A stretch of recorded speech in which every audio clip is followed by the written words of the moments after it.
tudo bem? Nós chegamos, enfim, à nossa última aula sobre os principais pontos trazidos pela Lei 13.467, a lei da reforma trabalhista, né, que tanto trouxe de novidades para os operadores do direito do trabalho.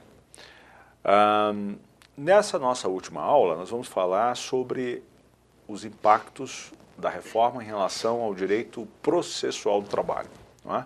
E aqui nós temos diversos aspectos.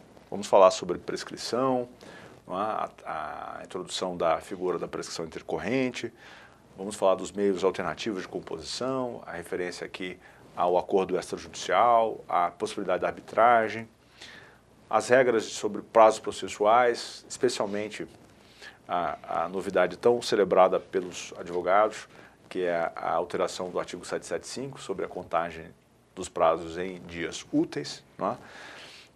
Que já estava no CPC e agora também está na CLT.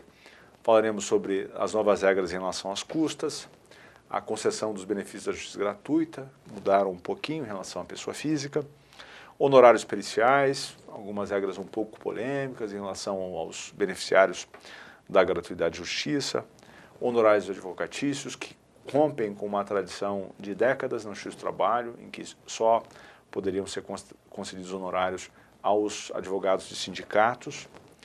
A figura do dano processual, que não trouxe grandes novidades, porque foi uma mera importação do Código de Processo Civil.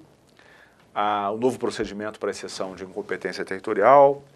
As regras do ônus da prova, que de alguma maneira são semelhantes aos do CPC, né? O artigo 818 da CLT basicamente reproduz o que está no 373, com algumas mudanças, veremos. Petição inicial, a importante exigência da liquidação dos pedidos, contestação, figura do preposto, que não precisa ser mais empregado, regras novas sobre a audiência, a possibilidade de se apresentar a defesa mesmo quando a empresa não se faz representar, não é? O IDPJ, que agora passa a figurar como parte da CLT, né? Não precisamos mais do novo CPC para isso. A impossibilidade de execução de ofício, como regra, de acordo com as alterações trazidas, né, pela nova lei.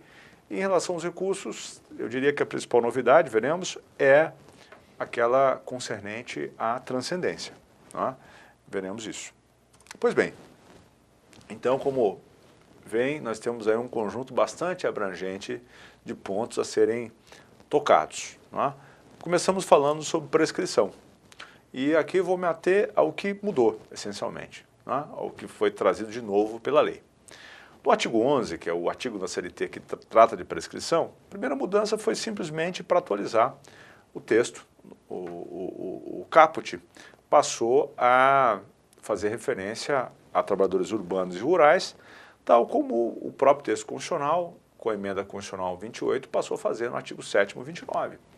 Então, essas regras foram unificadas. 2 e 5 anos, 2 anos a partir da extinção do contrato, 5 anos retroativamente da data do julgamento da ação. Foi basicamente isso que se trouxe de novidade, não é uma grande alteração.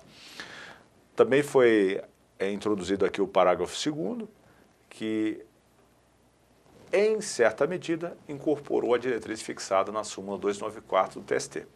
O que diz essa súmula 294? Essa súmula 294 trata da prescrição total. Né? Só para recordar brevemente, a prescrição parcial é aquela que acarreta a perda de parte do direito de ação, parte da pretensão, em razão do decurso do prazo. Quando isso ocorre? Quando se trata de uma lesão de trato sucessivo. Já a prescrição total é aquela que acarreta a perda da integralidade do direito de ação ou da pretensão. Essa vai se dar sempre que a lesão resultar de um ato único, nesse caso imputável ao empregador. Pois bem, a súmula 294 do TST diz que quando se trata de lesão decorrente de alteração do contrato de trabalho, a prescrição em princípio é total, por mais que possa nos parecer uma lesão de trato sucessivo. A prescrição é total como regra, a não ser que o direito lesionado, o direito subjetivo lesionado, também esteja previsto em lei e não só no contrato. Pois bem, o parágrafo 2º simplesmente positiva essa regra da súmula com uma distinção. Né? Veja o que diz o parágrafo 2º. Tratando-se de pretensão que envolva pedido de prestações sucessivas decorrente de alteração ou descumprimento do pactuado, a prescrição é total. Qual é a sutileza aqui? Aqui se fala em alteração ou descumprimento. A jurisprudência do TST fazia uma distinção. Não é? Quando se tratava de descumprimento, havia uma jurisprudência já consolidada no sentido de que o descumprimento acarretava uma prescrição parcial. Aqui só se tratava de alteração. De resto, foi mantida aqui a exceção, exceto quando o direito à parcela esteja também assegurado por preceito de lei. Também se introduziu o parágrafo 3º, que trata de interrupção. O parágrafo 3º, essencialmente, reproduz, não é, a diretriz que já encontrávamos na súmula 268 do TST. Então, em relação ao parágrafo 3º, o que o dispositivo nos apresenta é que a interrupção da prescrição somente vai ocorrer pelo ajuizamento de reclamação trabalhista, mesmo que em juízo incompetente, ainda que venha a ser extinta sem resolução do mérito, produzindo efeitos apenas em relação aos pedidos formulados. Bom, vamos explicar isso aqui. Primeiro, o parágrafo 3º faz uso da expressão somente. Né? Daqui nós poderíamos concluir que não haveria outras hipóteses de interrupção na justiça do trabalho. Entretanto, a jurisprudência vem reconhecendo que, por exemplo, o protesto não é, judicial ou extrajudicial teria o mesmo efeito. Então, a jurisprudência me parece que não vai mudar em razão dessa simples remissão ou esse uso não é, da expressão somente. Depois, mesmo que em juízo incompetente, a hipótese prevista na súmula, já mencionada, na verdade era a de ação trabalhista arquivada. E qual era a hipótese principal? O sujeito propõe a reclamação, qual era a hipótese principal? O sujeito apresenta a sua reclamação e não comparece à audiência inaugural, o que leva ao arquivamento do feito.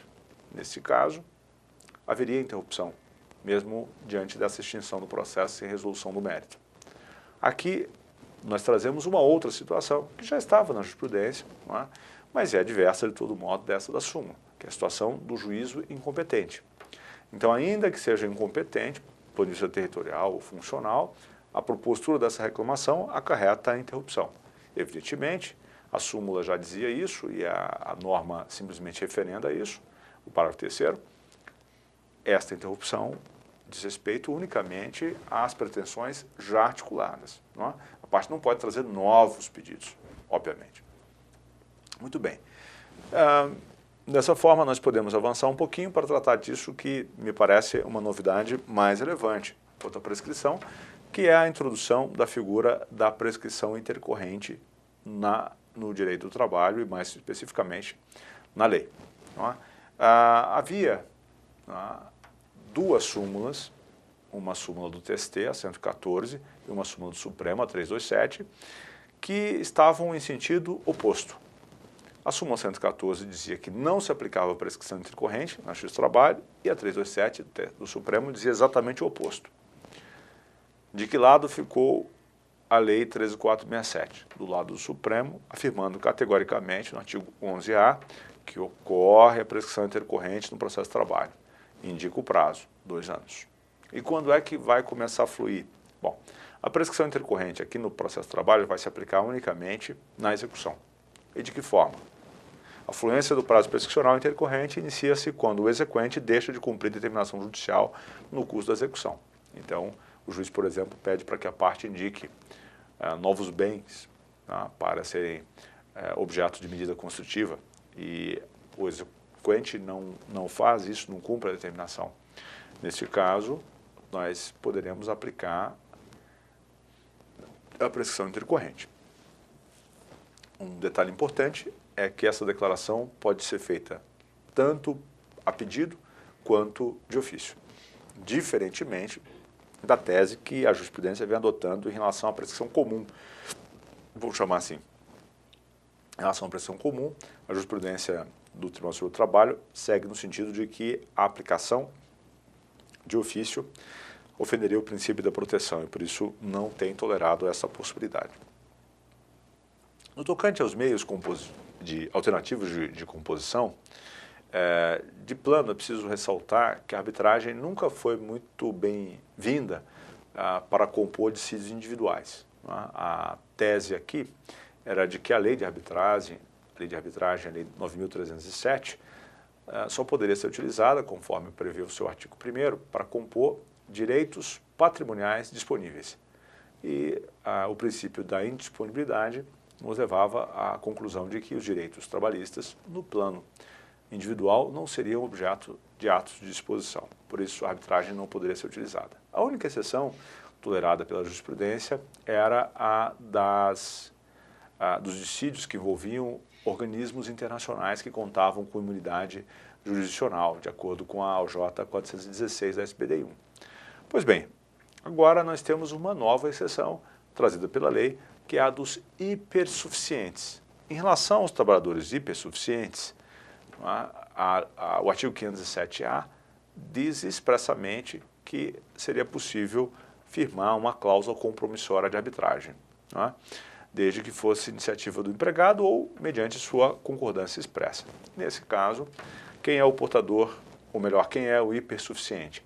Aquele que percebe um salário superior a 2 vezes o teto previdenciário, isto é, R$ 11.062,62. Lembrando que aqui não se exige que ele seja portador de diploma de nível superior, ao contrário do que ocorre em relação ao 611-A. Quanto ao acordo extrajudicial, de outro lado, agora nós temos uma competência funcional expressa outorgada às varas do trabalho para homologá-los, e, além disso, um procedimento. O procedimento se encontra nos artigos 855-B a 855-E. Eu vou destacar apenas alguns aspectos desse procedimento. O primeiro, o início desse procedimento de homologação se dá mediante uma petição conjunta, assinada por ambas as partes, em que necessariamente devem estar representadas por advogado. Evidentemente, não pode ser o mesmo advogado. Aqui, então, portanto, não será possível o uso do ius postulante. Em segundo lugar, haverá aqui um prazo para que o juiz se manifeste. Esse prazo está previsto aqui no artigo 855-D, que é de 15 dias do momento em que a petição é distribuída. Nesse caso, ele vai analisar o acordo e designará a audiência se entender necessário. Importante ter em conta que as partes não têm, de acordo com a jurisprudência já pacificada, o direito líquido certo à homologação do acordo.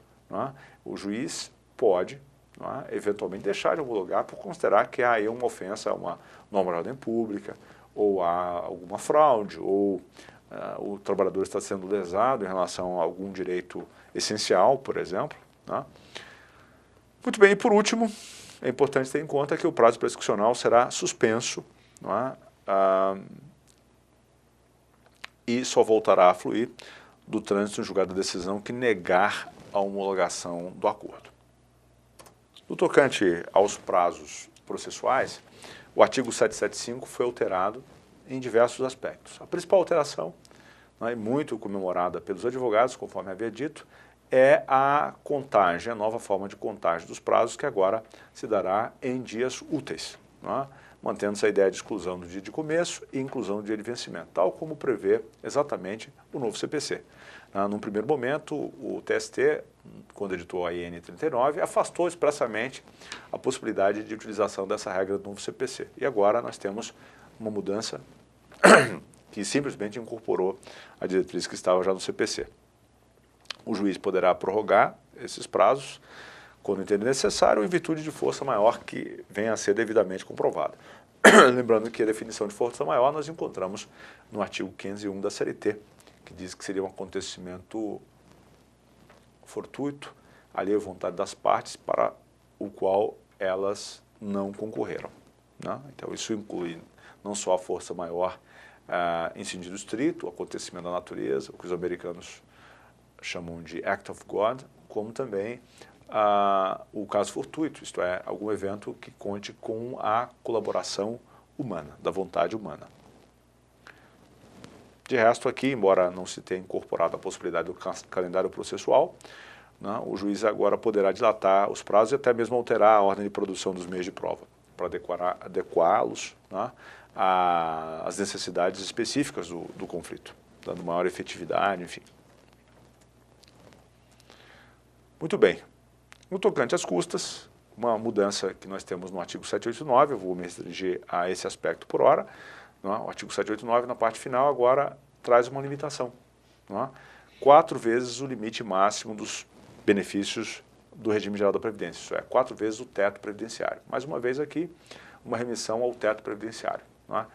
Está presente em vários aspectos da reforma, esse é mais um deles, né? O que significa isso? Que não será mais possível ver na Justiça do Trabalho a imposição dessas custas literalmente milionárias, né? Eu já vi um caso de uma sentença que impôs uma condenação de mais de R$1 bilhão, né? Então, se nós formos considerar o valor de custas aqui, né, nós chegamos a um valor de R$20 milhões, se for aplicar lá os 2%, né? Também já vi um outro caso de reclamante, aliás, estamos atuando nesse caso, em que ele sofreu uma imposição de uma condenação prevista lá no artigo 940 do Código Civil, no valor de R$9.200.000, e a título de custas foi imposto o valor de mais de R$180 mil. Então, nesse caso, haveria uma limitação aqui a 4 vezes o teto previdenciário, que daria um valor de aproximadamente R$20 mil. Muito bem. Em relação à justiça gratuita, nós temos agora uma mudança no parágrafo 3º, uma primeira mudança que deve ser ressaltada, que agora é a alusão, né, não mais ao salário mínimo, mas ao teto previdenciário mais uma vez. Então, vai se presumir, né, hipossuficiente, né, miserável, nos termos da lei, vai se presumir sem condições de litigar em juízo e, portanto, detentor, né, dos benefícios da justiça gratuita, aquele que percebeu o salário igual ou inferior a 40% do limite máximo, né? Isso dá um valor aproximado de R$ 2.212, para ser preciso, R$ 2.212,52, né? Esse é o valor atual. Antes era de R$ 1.874, né, que era de 2 vezes o salário mínimo. Pois bem, uma outra mudança importante é de que agora se explicita a possibilidade de a justiça gratuita ser concedida também às pessoas jurídicas, né?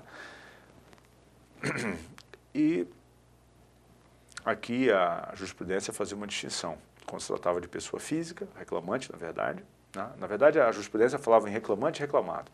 Pessoa física ou jurídica não era o aspecto central, né? Reclamante bastava declarar e teria direito à justiça gratuita, bastava declarar, não dispor dos meios necessários, e o reclamado, além de declarar, tinha que comprovar, né? Pois bem, agora há uma equiparação de regras, né? Se o reclamante não estiver dentro dessa faixa, ele vai ter que comprovar a insuficiência. O parágrafo 4º diz: o benefício da justiça gratuita será concedido à parte que comprovar a insuficiência de recursos para o pagamento das custas do processo. A isenção das custas agora compreende não só, a isenção decorrente da justiça gratuita compreende não só as custas, como também o depósito recursal. Não vai isentar, todavia, pelo menos não totalmente, dos honorários advocatícios, como veremos, nem tampouco dos honorários periciais. E já não isentava, né, a reforma não trata explicitamente disso, mas a jurisprudência sim, as multas processuais impostas, por exemplo, por litigância de má-fé, protelação, entre outros. No tocante aos honorários periciais, para avançarmos um pouquinho, o 790B mudou no seu caput a sinalização, não é? Antes dizia que a responsabilidade pelo pagamento era da parte sucumbente na pretensão objeto da perícia, salvo se beneficiar da justiça gratuita. E agora?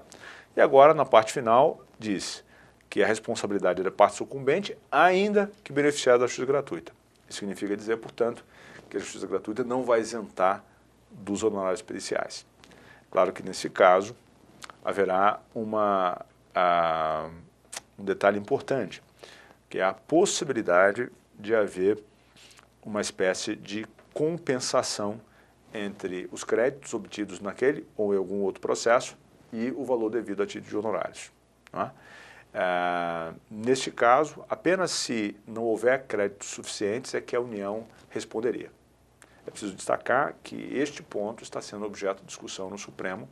Ainda não temos uma sinalização, nem mesmo liminar, quanto a isso, porque, enfim, ainda está pendente de julgamento, mas a tese é de que esta regra ofenderia o direito de acesso à jurisdição. Outro ponto importante é o de que agora há um teto, né, que é o mesmo teto que era respeitado quando a União pagava, né, é o teto atualizado pelo Conselho Superior da Justiça do Trabalho, CSJT. Né, o juiz poderá parcelar o valor dos honorários e não poderá, em absoluto, exigir o adiantamento dos valores. Isso já era uma regra que a jurisprudência prestigiava e agora está presente explicitamente no parágrafo 3º do artigo 790-B. Muito bem.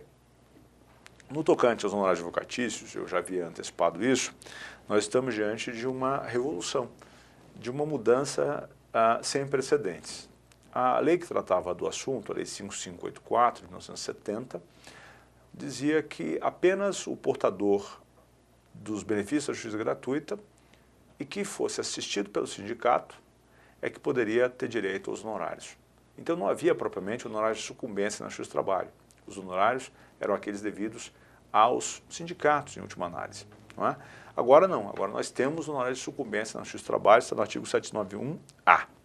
E quais são os pontos principais aqui? Primeiro, nós temos um limite mínimo de 5%, máximo de 15%, que vai incidir sobre a liquidação da sentença, ou do proveito econômico eventualmente obtido. Se não houver a possibilidade de mensuração, vai ser considerado o valor autorizado da causa. Esses valores de honorários serão devidos mesmo quando a fazenda pública figurar como parte. E aqui o juiz vai considerar essencialmente os mesmos parâmetros que estão no CPC, grau de zelo do profissional, lugar da prestação de serviço, entre outros. Aqui eu achei interessante, num caso em que nós atuamos pela reclamada, na contestação, o juiz destacou como elemento para fixar o valor a objetividade da contestação. Então, eu venho insistindo isso nas minhas aulas com os alunos, na importância de que haja objetividade. Peças muito longas não fazem senão atrair uma pré-indisposição por parte dos órgãos jurisdicionais. Então, procure ser objetivo, porque isso pode, inclusive, ter impacto no valor que será definido a título de honorários advocatícios. Muito bem, um ponto que está sendo bastante discutido concerne a sucumbência parcial. Agora existe a possibilidade, tal como na justiça comum, de se fixarem honorários em caso de sucumbência parcial. Então, imagine que o reclamante apresente 10 pedidos e, em relação a apenas 5 deles, obtenha o reconhecimento, a procedência.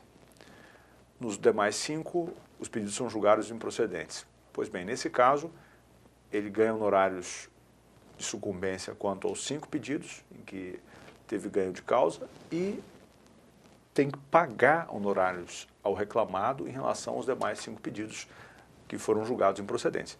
Então, é importante ter em conta que isso vai atuar como forte estímulo para a propositura de reclamações em relação a pretensões que não sejam muito claras, muito consistentes. Também é um aspecto que será discutido no Supremo, porque pende apreciação uma ação declaratória de inconstitucionalidade precisamente no tocante a esse aspecto. De todo modo, há diversas decisões de primeiro grau que já aplicam esse entendimento. Num dos casos lá do escritório em que nós estávamos defendendo os interesses de empresa, o juiz fixou no honorário de sucumbência da ordem de R$122 mil, fixado sobre o valor dos pedidos que foram formulados. Aqui há uma tendência a se considerar que a sucumbência se define por pedido e não por valor. Mas isso também é um ponto polêmico, não vou entrar nesse aspecto. Também é preciso ter em conta que, mesmo se beneficiar da justiça gratuita, o reclamante poderá vir a ter que pagar os honorários. De que forma? Se ele for beneficiário da justiça gratuita, esta obrigação terá a sua exigibilidade suspensa, obrigação de pagar os honorários. E no momento em que o empregado recuperar a suficiência de meios, ele poderá ser compelido a pagar esses valores.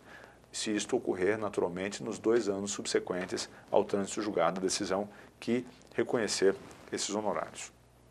E assim nós podemos seguir adiante. Só para fazer uma rápida alusão, eu aqui não vou me ater à questão da figura do dano processual. Agora, os artigos 793A e seguintes trazem para o processo de trabalho explicitamente a possibilidade de imposição, trazem para o processo de trabalho a possibilidade de imposição de multa por litigância em relação àqueles que provocarem perdas e danos, sejam reclamantes, reclamados ou intervenientes no processo trabalhista.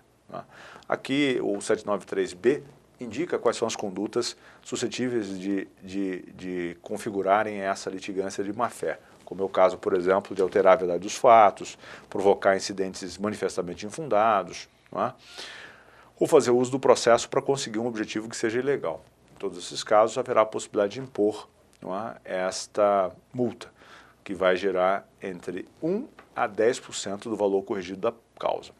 É importante ter em conta que essa multa também será aplicável até mesmo às testemunhas.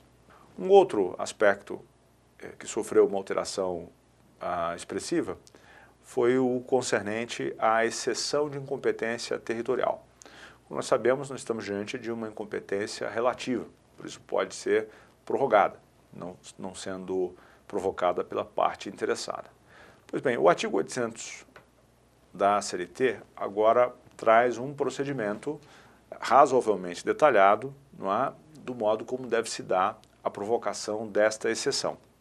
Primeiro, uma novidade importante, essa exceção deve ser apresentada em até 5 dias da propositura da reclamação. Até aqui, a defesa por parte da reclamada deveria ser apresentada em audiência.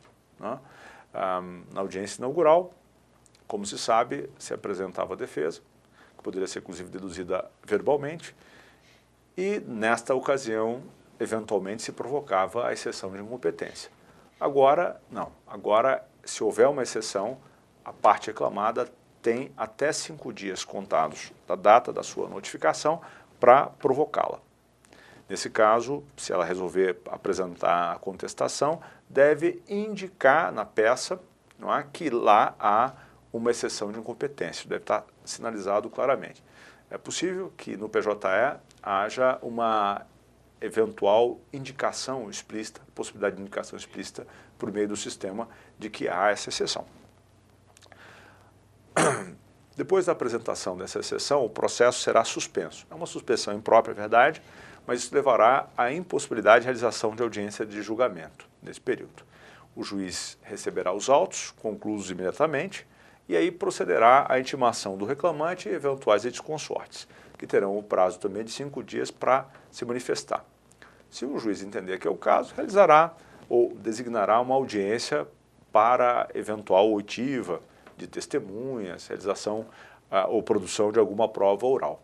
Um caso que eu poderia citar aqui interessante em relação a esse aspecto foi um em que nós atuamos pela empresa, na verdade um grupo português que contratou um brasileiro para prestar serviço em Angola. E aí toda a discussão gira em torno da competência da Justiça do Trabalho brasileira para julgar a matéria, uma vez que o empregado teria sido contratado e prestado serviço em território angolano, em território estrangeiro. Para definir isso, naturalmente, seria necessária alguma dilação probatória. Então, uma audiência, por exemplo, para ouvir aquele que o contratou, o reclamante, enfim, seria oportuna. Feita a audiência, se o juiz entender que é o caso, ele vai decidir. Essa decisão, naturalmente, é interlocutória e, portanto, não desafiaria recurso de imediato. O recurso só poderia ser admitido posteriormente, quando da aprovação da sentença. De todo modo, prolatada a decisão, haverá a retomada do curso do processo com eventual designação das demais audiências, a apresentação da defesa, a instrução processual respectivas. Muito bem. Então, com isso, nós chegamos ao fim da primeira parte desta nossa última aula a respeito do processo de trabalho. Na próxima parte desta aula, nós vamos falar dos demais pontos, a respeito de ônus processual, por exemplo, as alterações ocorridas no artigo 818 da CLT, trataremos de recursos e outros aspectos.